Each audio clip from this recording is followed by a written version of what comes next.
Welcome to this episode of Financial Fortitude. Today, we're diving into a topic that holds immense potential but often comes with its own set of challenges: managing an inheritance. Whether it's a financial windfall or a mix of assets, receiving an inheritance can be life-changing, but only if managed wisely. In this episode, we'll guide you through the steps to handle your inheritance purposefully, from understanding what you've inherited to aligning it with your financial goals and avoiding common pitfalls. We're here to help you turn this opportunity into a foundation for future success. So let's get started on making the most of your inheritance with intentionality and a clear plan.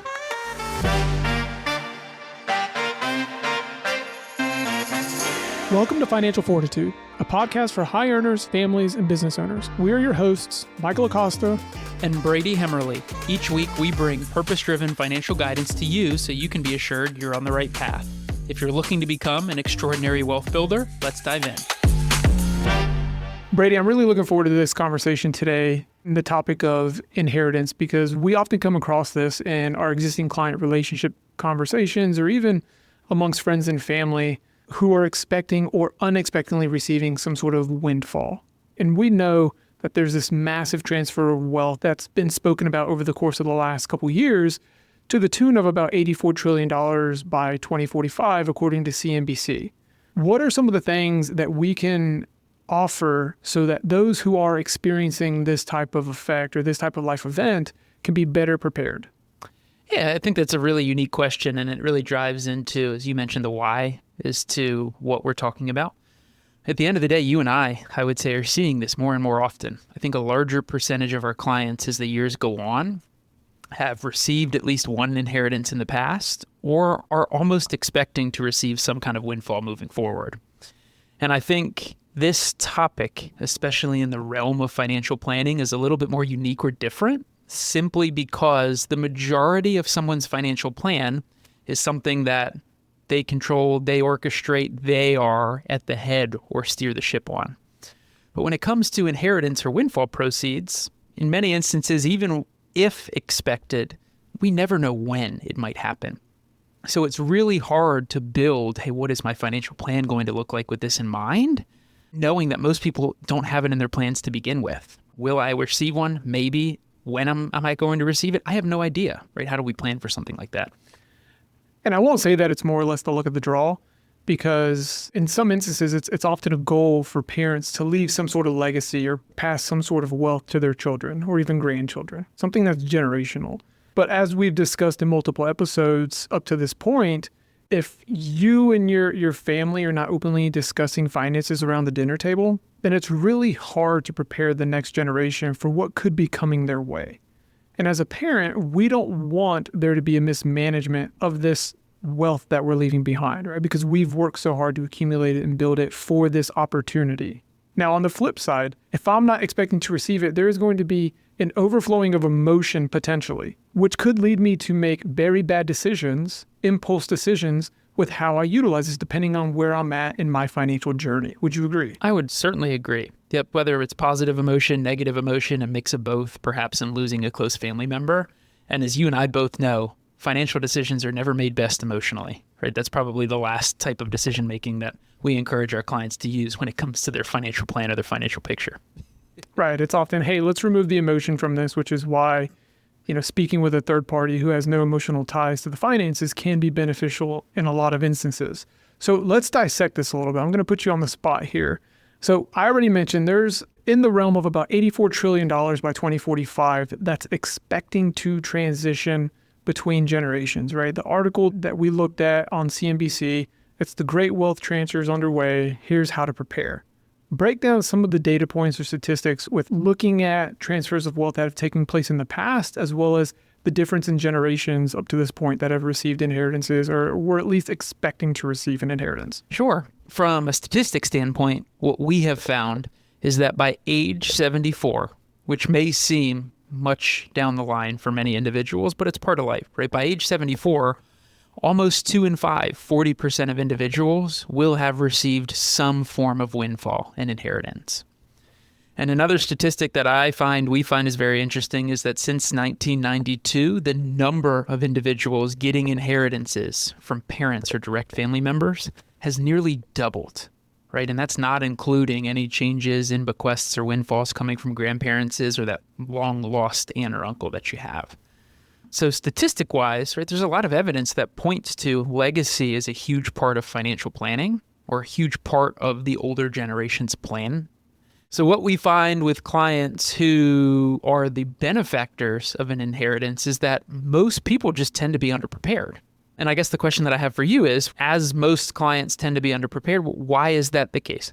So I believe that those who are receiving these inheritances, especially when it's unexpected, are underprepared because up until this point, there's a higher probability that they're not proactively managing their financial circumstances or have yet to go and define what they are planning for, right? Their goals, setting their goals, their SMART goals, right? Whatever it might be.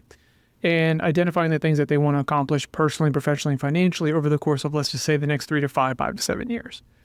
So when we have no purpose, when we receive this windfall, this money starts to burn a hole in our pocket. And so what do? We fall victim to the daily attack on our assets, on our cash flow, to be spending on things that maybe hold no real value to us. Or because of where we're at in life, I've had a scenario where a client received an inheritance and their impulse was to go purchase a home that ended up being too much home for them. And it was before even speaking with their advisor. So they made this impulse purchase because it was like, hey, I'm planning to buy a home. I didn't have all the means to do it on my own, but because of this unexpected windfall that was gifted to me, I now have the means. I want to go ahead and pull the trigger because this is this new shiny thing that I have. Yep. And again, that's tying it to the emotional piece. Now, what could they have done differently? Well, they could have had an open conversation with somebody that they trust who had no emotional ties, who could have potentially kept them from getting into not necessarily a terrible situation, but a less stressful situation financially. Because when we overextend ourselves in certain areas, we now have less cash flow to go around to be able to service all of our purpose-driven goals that we have, right? So in this instance, they're in a situation where they're unable to save at the same capacity that they were prior to owning a home because their mortgage makes up such a high percentage of their annual cash flow. So I think those who are ill-prepared are often ill-prepared either because they're caught off guard completely, and when they receive it, they just allow their emotions of having this unexpected wealth be utilized in an inefficient manner or a wasteful manner, or because they weren't proactively planning along the way for themselves without the inheritance. And I've seen that just as many times, not in an overextension way. In many instances is when a client, who oftentimes is a new client, is now just in getting involved with a financial professional.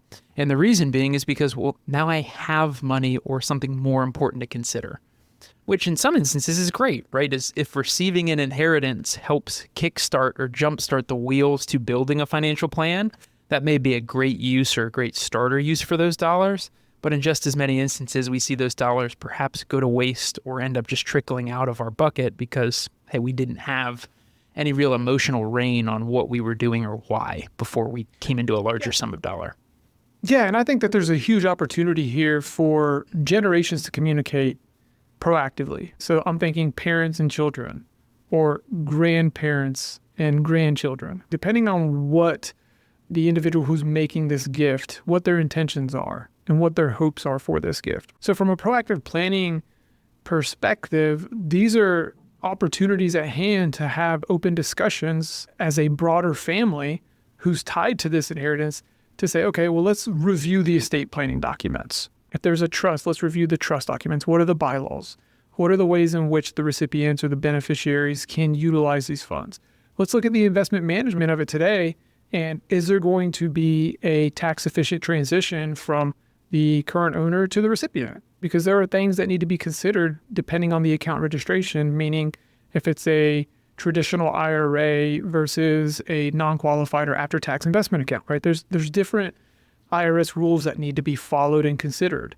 And again, I think it goes back to the intentions. What are the intentions of not only the person who's giving or leaving this inheritance behind, but also the individual who's slated to receive it? Would you agree? I would certainly agree.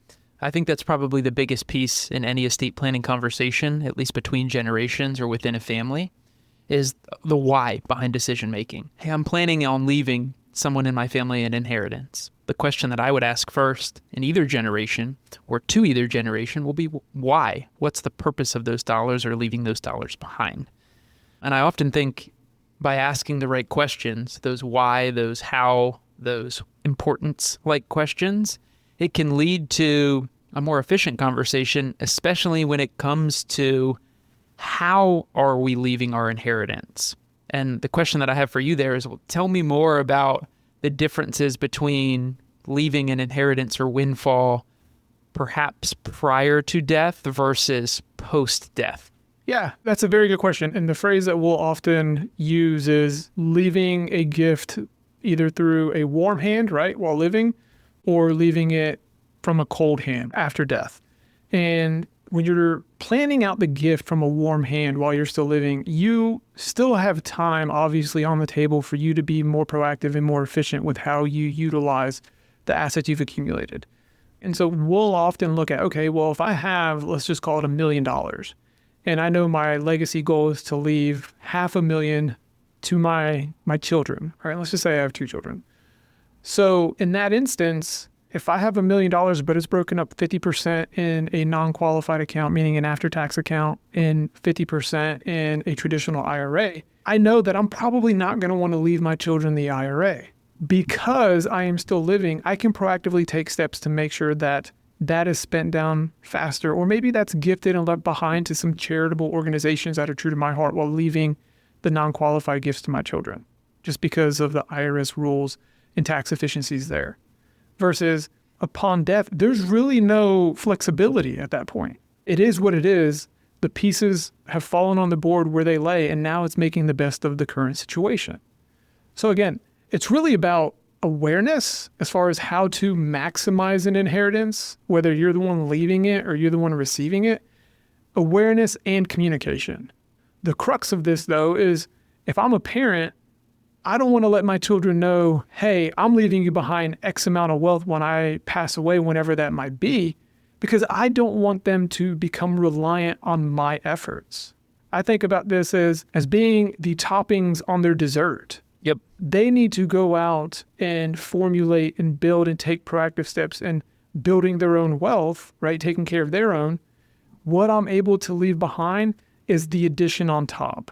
And everyone's different. Some people are like, hey, I don't plan on leaving anything behind to my children. They can figure it out on their own. Whereas others, it's a very high priority, so much so that they're willing to reduce their retirement in order to achieve or accomplish that goal. And there's different strategies for a different episode at a later date, and how you can potentially maximize your legacy if you're wanting to leave something for your children in the most tax efficient manner.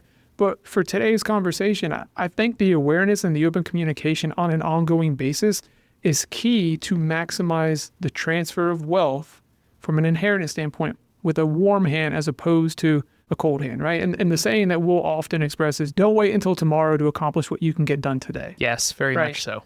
It's not a fun conversation because nobody wants to map out their own quote unquote demise or their own passing, but it is something that needs to be accounted for. And one statistic that you mentioned early on in today's conversation is that going back since 1992, again, the number of people receiving inheritance from parents has nearly doubled, as opposed to what's being received from aunts and uncles. That's remained relatively flat. So if you're expecting anyone to leave you any sort of legacy, you could probably bank higher on your parents as opposed to extended relatives. But at the same time, you don't want to build your personal financial fortitude off of hope. You want to build it off of action in your own personal efforts. So at this stage, we've talked through opening up lines of communication. We've talked through beginning to develop a plan of your own is an important first step. But let's say that I am someone, or our listeners are someone who may or may not be expecting an inheritance of some kind, whether it come by warm hand or cold hand, and it's getting closer to that becoming a true reality of their plan. What's step one for that person? Where do you start in just any and all of decision making? Yeah, I would say it's just like any sort of other financial decision tree. I think you first need to start with becoming aware of what the current landscape looks like, not only for yourself, but anyone else that's involved in this process. And then sit down and define some goals, define some intentionality. how can we best utilize what we're receiving to be able to propel us further or help us level up or even help those among us? So it's this overcoming of allowing your emotions to drive the decisions, but it's still understanding, like we've harped on in the past, there's this intersection of what's rational and reasonable. Like it doesn't all have to be technical when defining your goals. I would say especially so, knowing that oftentimes the pros of an inheritance is a loss. Grief is very much part of this entire process or this entire experience. And so a lot of the time, our biggest recommendation is just, hey, taking a pause and allowing yourself time to grieve, time to adjust, and time to think more logically and with purpose as opposed to jumping straight into the emotional decision. I think that that's prudent. And I would even take that a step further and say that there's no perfect amount of time that you can give yourself, but the CFP board recommends that it be, somewhere between 3 and 9+ months. So if you receive the inheritance, it's okay to let it sit in a high yield savings account or in a cash account, or even put it in a CD if you want to. Just understand that you're making it somewhat illiquid at that point and locking it up based on whatever the terms of the CD is.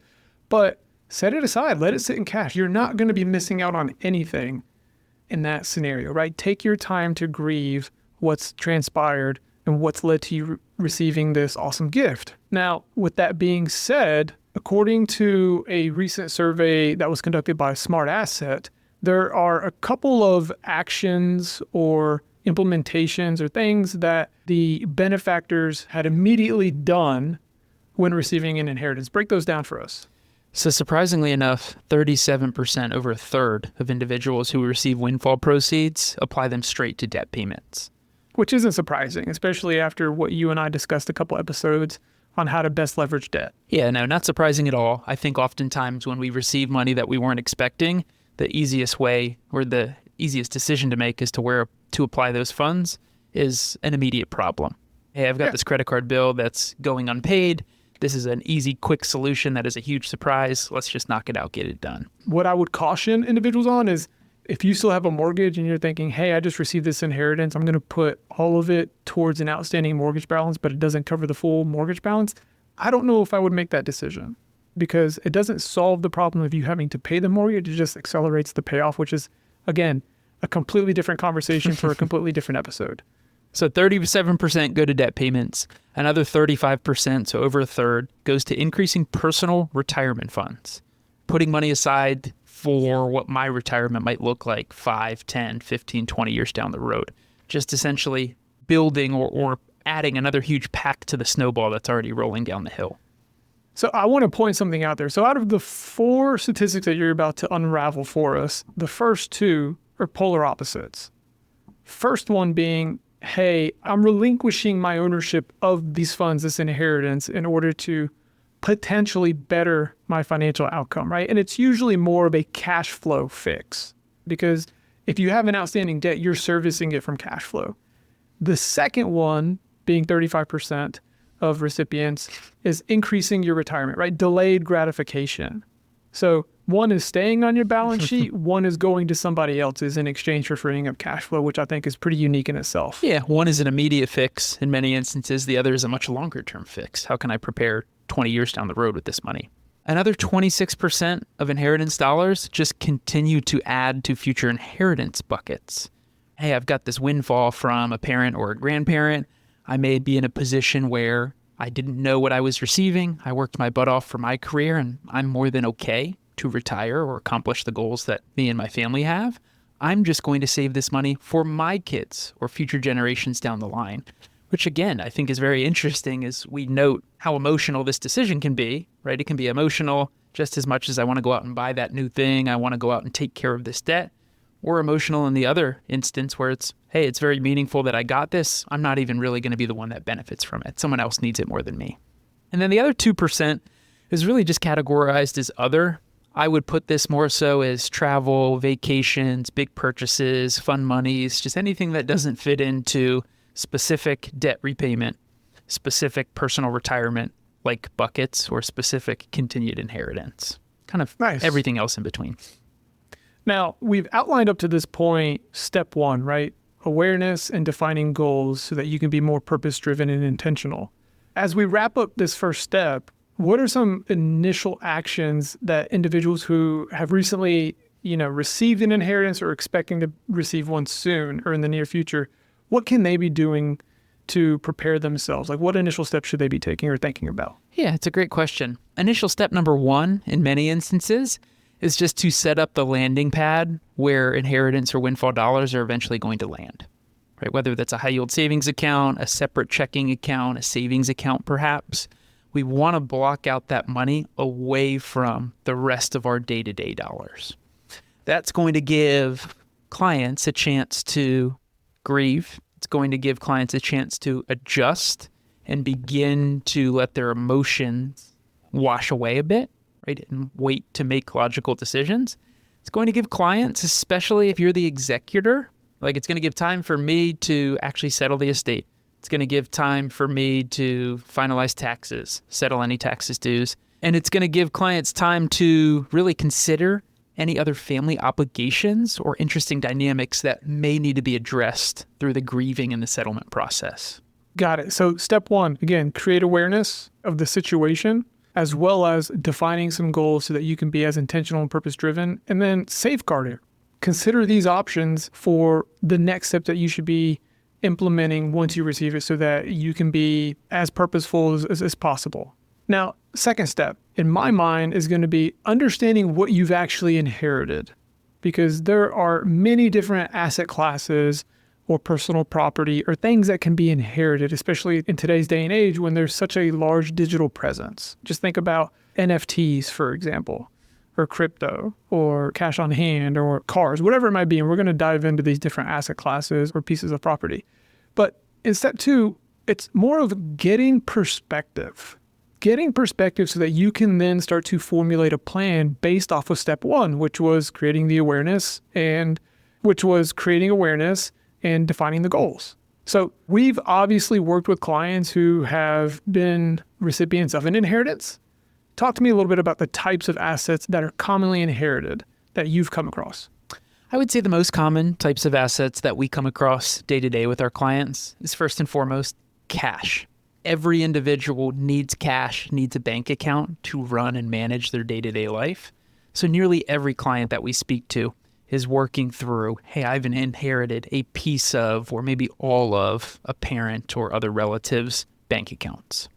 The most simple type of asset because it deposits as cash into your bank account.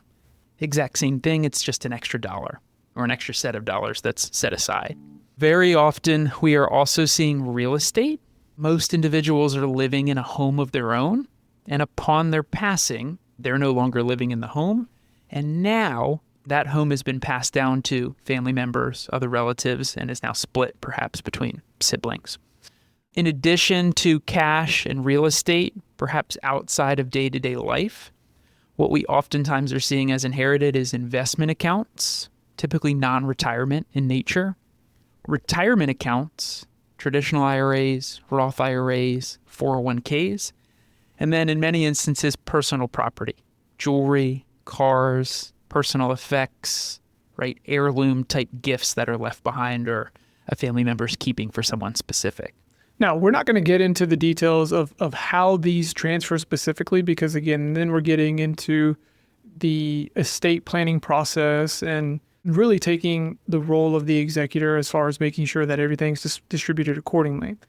But based on the different assets that you've shared with us, cars, real estate, retirement assets, non-retirement assets, personal property, digital properties, whatever it might be, each of these have unique circumstances or considerations tied to them. Based off of the most common ones that you come across, talk to us a little bit about some considerations that the benefactors need to be mindful of based off what they're receiving. Yes, great question. I think the biggest or first consideration oftentimes is the liquidity of a particular asset or the asset class.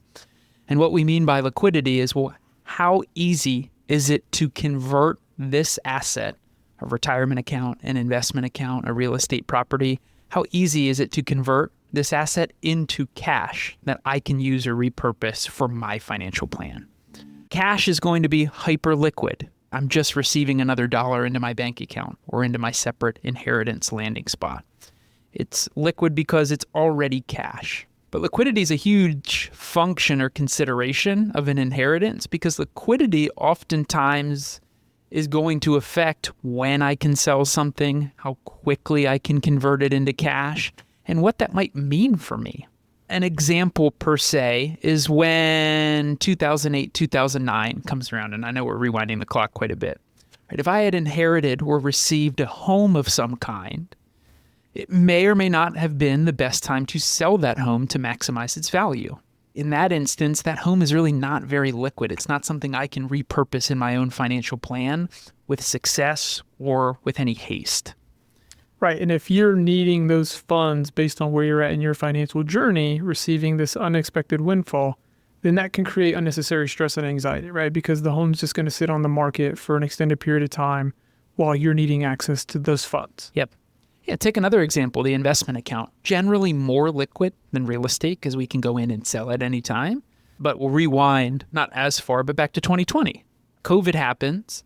Someone receives an inheritance, perhaps from a COVID complication. They've now got an investment account, but that investment account is down 15, 20, 25%.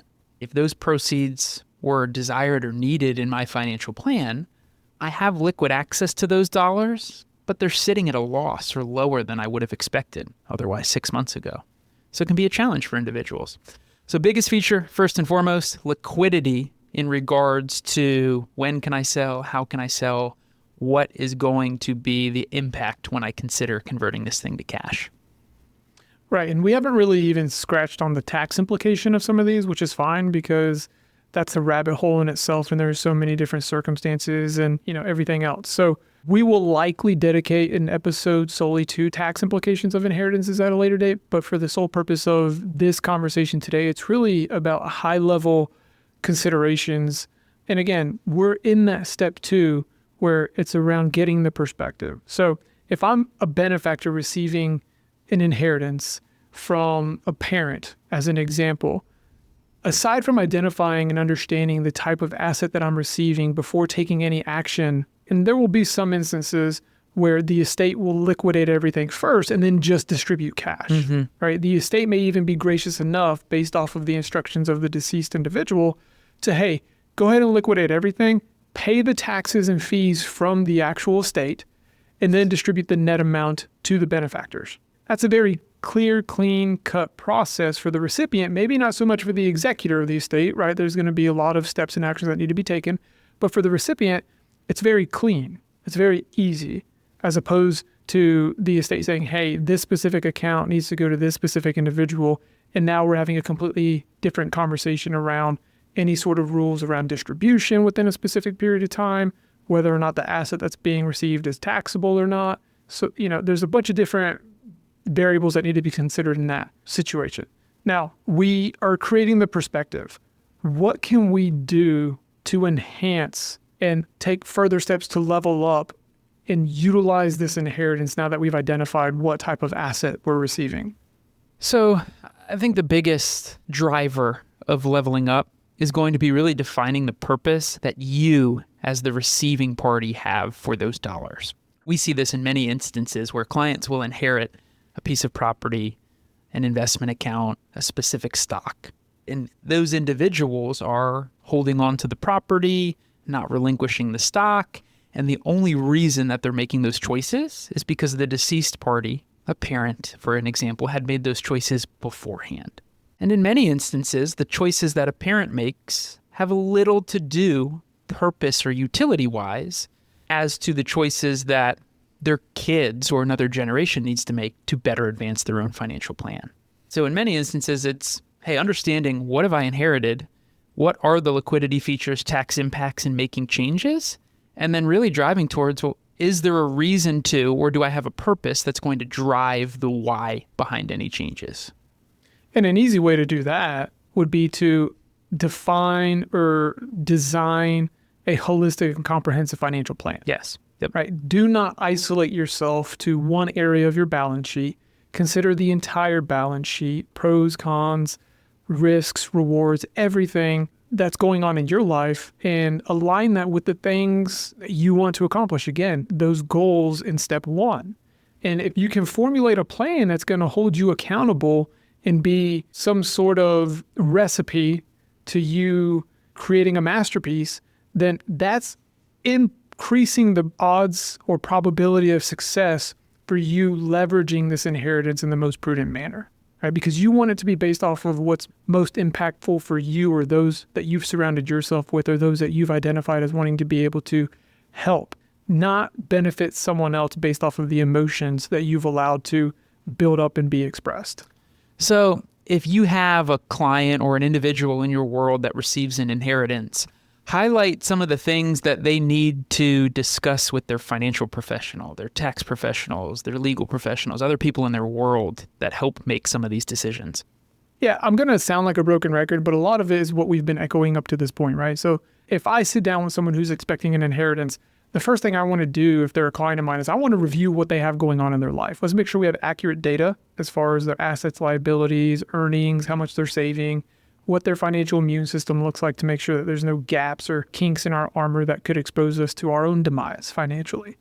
And then go and review their goals so that I can have a better understanding how to put this inheritance in alignment with their goals, right? We want to be intentional. And from there, we're going to lead into bucketing out this inheritance to the best of our abilities, depending on how much is available. There was a stat in an article that we read from the Federal Reserve that mentions that the average inheritance that Americans receive are going to be in the ballpark of about $46,000.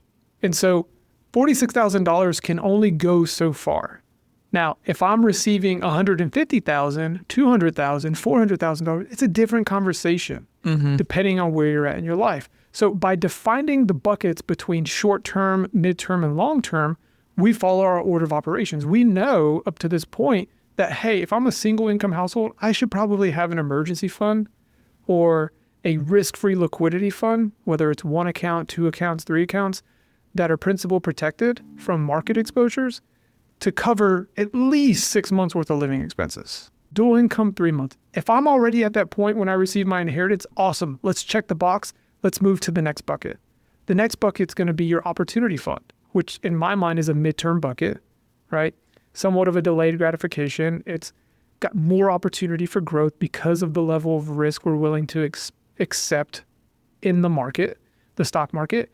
And so here we're able to build more liquidity for things like the down payment on a home, for the funding of our children's future higher education, for us to be able to go and start a business that we've been putting off because we've been working on trying to build up the liquidity and raise capital to do so. There's different things that we can do with that midterm bucket that aren't instant gratification. It needs to marinate a little bit before we decide to throw it on the grill. So talk to me, as you mentioned, or before you jump into the next one, because this is an interesting conversation that I have with clients in some instances. You mentioned immediate gratification. Talk to me about defining at least some bucket or sliver of dollars for what I would consider less responsible financial decisions. Like, how do you attack that? Yeah, I think if I'm receiving an inheritance, some of it should go towards mindless spending. Don't get too crazy at me about that, but we as humans need to have quote unquote cheat days, right? We will often refer to diets and make analogies around that. So when it comes to our spending habits, if I just inherited $200,000, there's probably something thoughtless that I want to go buy and spend on that I wouldn't normally buy. Like, each of us have our own vices, each of us have our own guilty pleasures, but a lot of the times we're not going and just spending the money that we have on hand on our guilty pleasures at will. Especially if we have a financial plan in place. Right, especially if you have a financial plan in place or other financial demands on your cash flow or responsibilities. Now, if I know that I'm about to inherit $200,000, I might go spend my current money a little bit differently until I actually receive it. Right? I might start making plans to remodel a home or start preparing my own home to put on the market to then turn around and buy another home depending on what that timing looks like. Or go ahead and, book a trip for my family to go spend a week at Disney, whatever it is. I'm probably going to do something for myself. And I encourage that because you don't want to be so restrictive on yourself that, which is like almost the opposite of being overly emotional. You don't want to be so restrictive on yourself that you create your own demise because you've been so stringent. Like, there is a downfall to being too strict when it comes to dieting and budgeting. And it's almost exhausting. And then you just run out of the energy and motivation to continue it. Now, there's obviously got to be an asterisk there because there are some people who are like robots who can do it, right? Day in and day out. It's just their personality, and that's fine. There's nothing against that. But I would say if you're going to receive this inheritance, let's first start to formulate short-term, midterm, and the next one would be long-term buckets and goals, and take that $200,000 that we inherited and parcel it out percentage-wise based on what the goal needs are, right? If one of my short-term goals is to renovate my home or put a pool in the backyard, and I know of that $200,000, I need $90,000 for the pool just because of how expensive in-ground pools have become, then I'm going to take the $200,000 and take out the 90 grand. Now I'm left with what? 110. How do I then parcel that out across all these other goals? And now I would say that that's probably more instant gratification. And some people who are listening might say, hey, that's probably a bad use of those funds. Maybe, but this is the intersection of rational and reasonable, because just think about if you're a family-oriented individual and you have young children, and you've expressed this with me, you grew up with a pool. So like having a pool in your backyard is something that is a high priority for you. Yes. Right? Yep. If you have the ability to go from an inheritance you've received and put a pool in your backyard and you have kids, you're already getting those endorphins in your mind just at the thought of being able to share those memories or build those memories that you were able to do with your parents and your siblings or yourself with your children. And so again, there's a time and place for emotion. There's a time and place to be strict. But if you have some guidelines or some protocols or some parameters in place, some order of operations, you're improving the odds, the probability of you finding success and not squandering or mismanaging the inheritance that someone worked so hard to leave behind for you. And again, I would make it easy. Create 3 silos, 3 buckets, 3 tiers, short-term, midterm, long-term, measure where those are at already today. If you've already filled up your short-term bucket, guess what? Now more of your inheritance can go into your midterm and long-term. And you can't put too much money in your midterm or long-term buckets. You can have too much cash on hand because then your money's, not working for you at all. And if anything, you're losing purchasing power. But it's very hard to have too much money in your midterm and long-term bucket because in theory, it should be growing at a pace or having the opportunity to grow at a pace which is greater than cost of living. So as we begin to get towards wrapping things up, what would you say are most common mistakes or pitfalls that you find people jumping into either much too emotionally or too soon, or maybe falling into like, hey, I just don't have the right people in my world to make these decisions? So I would say first and foremost, it's the emotional ties to spending and allowing lifestyle inflation to take hold of us, right? And we talked about this in episode 10. So if you didn't have a chance to listen to it, go back and listen to it. It's called Spending with Purpose, How to Curb the Lifestyle Creep. And again, it's being emotionally overwhelmed with having this newfound wealth and thinking that you can just go spend it as you see fit without any sort of ramifications or repercussions. I think where I oftentimes see this manifests most is when clients act with the, well, I'm rich now kind of attitude, right? I've received an inheritance. Now I'm rich. Now I can go spend money on all of these things that I would have never spent money on in the past until this happened. Right. It's a bit of an extreme, but just think about athletes. Athletes who typically are raised in an environment where maybe they don't have as much discretionary cash flow. They're now professional athletes and they're making millions and millions of dollars.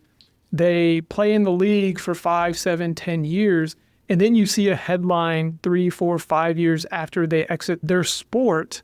And it's talking about how they're bankrupt or how they're hurting for money, right? That's just mismanagement of funds and allowing the emotions of now having money on hand and spending it without any sort of purpose. And one thing you brought up is like, hey, I'm now rich. Well, we could have an episode in itself on the difference between being rich and being wealthy. Most people think they want to be rich, but in reality, we should all want or have a desire to be wealthy in some capacity, knowing that the definition of being wealthy is very subjective, right? Just like the definition of success. So again, it's a matter of, hey, don't allow your emotions to come over you and drive you down a path to where you allow lifestyle inflation to take hold of your situation, because not only will you likely squander the inheritance, but you may make such bad decisions that now you've put more burden on your current cash flow and it's just driving you downhill, right, at an accelerated pace. The other scenario or variable, or I guess pitfall that we come across is just not understanding the tax consequences or legal requirements when receiving an inheritance or even leaving an inheritance.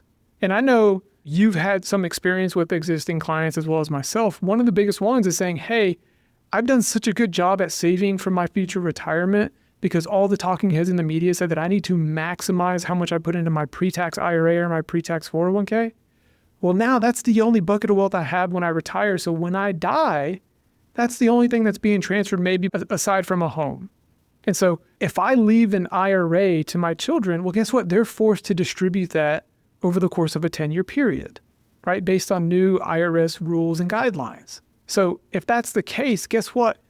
Now you've achieved the goal of leaving a legacy for your children if that was the intention, but you're not really leaving them a full value because the IRS has a share in that IRA with your children. Oh, and by the way, if they're high income earning children, they're going to be forced to take distributions over a 10-year period during a period of time where they're probably making high levels of income. So guess what? You've now pushed your children into a higher tax bracket marginally, potentially even effectively. And we see this all the time, right? Where I have done a really good job at working, saving, building assets, but I haven't thought through the longer term tax impacts or consequences of my decision. And the result is, hey, I've left a great inheritance. My children are just an equal part sharing with Uncle Sam. And that's not most people's intent, right? Most people's intent is to leave as much as possible to family members or those that are important, and would prefer to leave as little as possible to Uncle Sam. And oftentimes it's just building in a plan to do that most efficiently, not leaving things to the final hour to try to make the tax and legal requirements really work in their favor.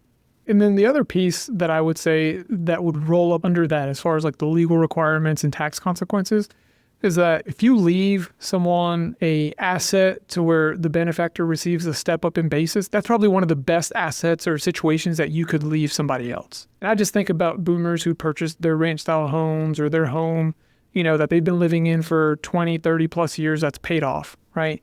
That home is appreciated so much in value that upon their passing, if it's left to their children based on current IRS rules, that individual who receives that is getting a step up in basis of what that home value is at the time of death. Now, again, this can be a very convoluted and complex situation because then now we have to figure out any sort of exclusions to tax on gains and so on and so forth if the benefactor were to go and sell the home. The last one that I would look at, or at least be mindful of, is dangers of taking this inheritance and just leaving it or dedicating it to unnecessarily high risk. For every notch or level of risk that we are willing to accept or take on, there has to be some level of expected return. So there are times where we as investors can take on unnecessary risk, but we're not getting in exchange the right amount of growth opportunity, right? That's just inefficient. And so we want to make sure that, hey, if I have this inheritance and it was being invested more conservatively than what I would like, or more aggressively than I need it to be, let's make sure that we get it restructured in the most tax efficient manner to align with our now financial plan, not the financial plan of the deceased individual. Yeah, I think an easier way to say that is just not treating an inheritance like purely house money. If I get $10,000 of house money that I can go use at the casino, there may be a strong inclination for me to go put it all on a roulette wheel. I don't know, man. I still might diversify a little bit, not just put it on, number 30. Exactly. But it's, hey, you've received this inheritance. Someone has worked their butts off to earn it, to save it, to make sure it got left behind for you. The effort that we see or really guiding clients is to refocus. Hey, this is a pitfall. People treating money like it's house money and just going out there and putting it in something that they would have otherwise never invested their own money in. And then we see the opposite of it. Hey, I've got this inheritance. I want to make sure I don't lose $1. And in doing so, it all just sits in a bank account for 9 years instead of 9 months. And then we've just lost half of our purchasing power on those dollars. So it's defining, hey, this money, it is house money in that it wasn't mine, but it's house money that someone else in my family or my house helped build, earn, save. And so let's treat it with care based on the needs that I now have in my financial world. And the last pitfall that I would say to that individuals should look to avoid would be not falling risk to everyone coming out of the woodworks that knows that you just received an inheritance, who's going to position you with a get-rich-quick scheme, right? Like it's nice to be able to help others around you and lift them up. But if someone knows that you just received a sizable inheritance, they might be more willing to come and ask for some sort of handout. And you may be more emotionally willing to do so because, again, this is money that you didn't even know you had or that you weren't expecting. And you could even tie that into what I mentioned earlier, which was define some fun money for yourself. Go spend a little bit of it. Go have fun with some of it. Just make sure that the amount that you're having fun with doesn't outweigh the amount that you're setting aside for delayed gratification or for foundationally building out your financial fortress. Yep. So with that being said, Brady, why don't you wrap things up as far as key takeaways from today's episode? So key takeaways, at least as I see it, is this topic, receiving inherited money, is going to be more prevalent in our world, just given the landscape of what the financial transition or the wealth transfer is going to look like over the course of the next 1 to 2 decades. So it's something to be talking about with friends, with family members, with relatives, with parents.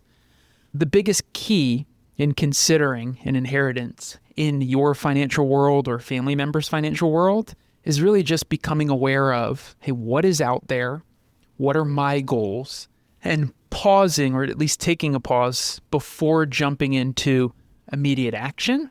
And then as details become more clear, it's important to get a true understanding and perspective, and maybe even education with professionals as to what does my world now look like? How does it apply or work towards the short, the mid, the long-term goals and buckets that I have?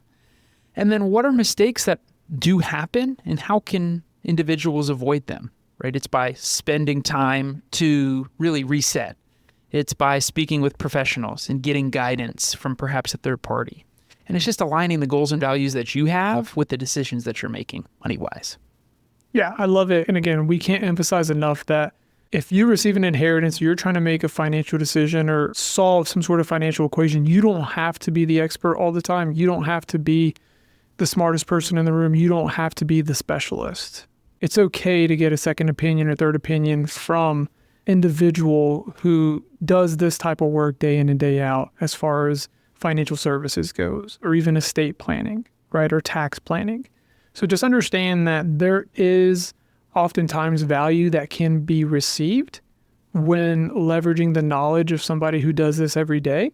It's just a matter of making sure you're aligning yourself with someone who has your best intentions in mind and whose services aligns with what you're looking for. Because no one likes to pay for something and all these bells and whistles and gadgets that we're never even going to leverage. So again, just understand that if you are someone who's receiving an inheritance, or if you're someone who is planning on leaving an inheritance behind, go ahead and start having those conversations as early on as possible so that everybody who's going to be involved can be proactively taking the appropriate steps to make it as successful and efficient as possible when that transfer takes place. Thank you for joining us for this insightful episode of Financial Fortitude. Managing an inheritance isn't just about dollars and cents. It's about making intentional decisions that align with your values and goals. Remember, purposeful management today can lead to financial empowerment tomorrow. And if you found this episode helpful, we'd love for you to subscribe to our podcast so you never miss an update. Share this episode with someone who might benefit, and don't forget to leave a review to let us know how we're doing. Have questions or want to dive deeper into your unique situation? Visit us at www.genesiswealthplanning.com/AMA to ask your questions and access resources designed to guide you towards financial success. Until next time, keep building your financial fortitude.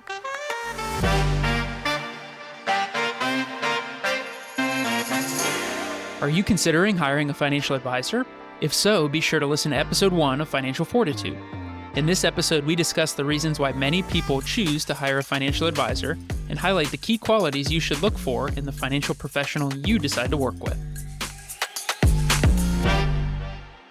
This podcast is for informational purposes only and is not to be construed as tax, legal, or investment advice. Although the information has been gathered from sources believed to be reliable, please note that individual situations can vary. Therefore, the information should be relied upon only when coordinated with individual professional advice. Guest speakers and their firms are not affiliated with or endorsed by Park Avenue Securities, Guardian, or Genesis Wealth Planning LLC, and opinions stated are their own. Guardian, its subsidiaries, agents, and employees do not provide tax, legal, or accounting advice. Consult your tax, legal, or accounting professional regarding your individual situation. All investments and investment strategies contain risk and may lose value. All scenarios and names mentioned herein are purely fictional and have been created solely for educational purposes. Any resemblance to existing situations, persons, or fictional characters is coincidental. The information presented should not be used as the basis for any specific investment advice. Michael Acosta and Brady Hemmerly are registered representatives and financial advisors of Park Avenue Securities, LLC, PAS. Securities, products, and advisory services offered through Park Avenue Securities, member FINRA, SIPC. Financial representatives of the Guardian Life Insurance Company of America, Guardian, New York, New York. Park Avenue Securities is a wholly owned subsidiary of Guardian. Consolidated Planning Group, Inc. and Genesis Wealth Planning, LLC are not affiliates or subsidiaries of Park Avenue Securities or Guardian. Michael Acosta's California Insurance License Number 0M50974 and Brady Hemmerly's California Insurance License Number 4353077. 7237198.2, expiration 225.